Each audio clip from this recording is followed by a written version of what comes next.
Hey folks, and welcome to week number 10. We should be pretty deep into research at this point. You guys should have finished up putting those questions together, getting feedback on those questions, and now ultimately it's time to start doing that research. I want to dedicate this whole week to that.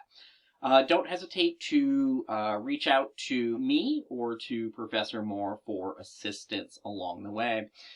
By Monday, so what I want you to do is watch the video. You're doing that right now, and then submit your Essay 3 answers. Note, you're going to submit those again on Thursday. What's going to happen in the meantime?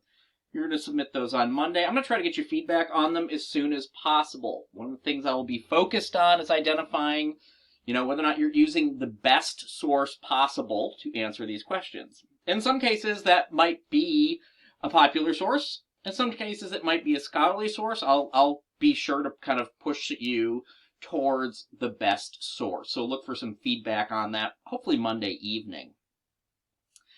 Then by Thursday, I want you to read evaluating sources from the PSC library, and then look at the source evaluation worksheet. Complete the source evaluation worksheet and resubmit your Essay 3 answers. And then we'll continue our research discussion. Okay? I should kind of show you this. There's, again, as always, a template here.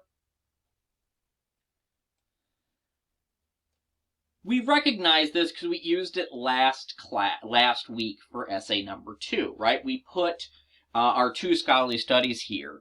Now, what I want you to do for this is to just add more columns to the right as necessary and just fill one out for each of your sources.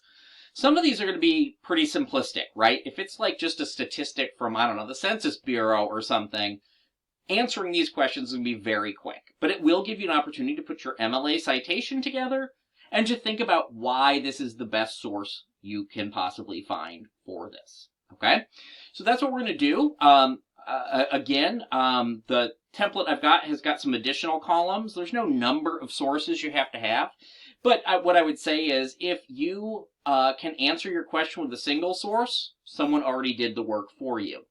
If you need 4 or 5 sources, I think that's probably within the realm of about normal. If you've got 10 or 15 sources, I'm starting to be concerned that you're just finding sources for the sake of putting something in your paper rather than actually focusing on answering your question. And that's ultimately our goal here.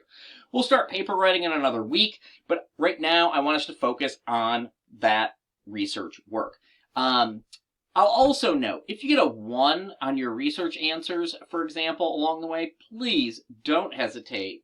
Take a look at the feedback, reach out if you have questions. I'm generally just asking you to redo it, okay?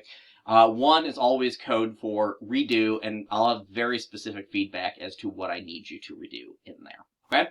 As always, if you've got questions, don't hesitate to let me know.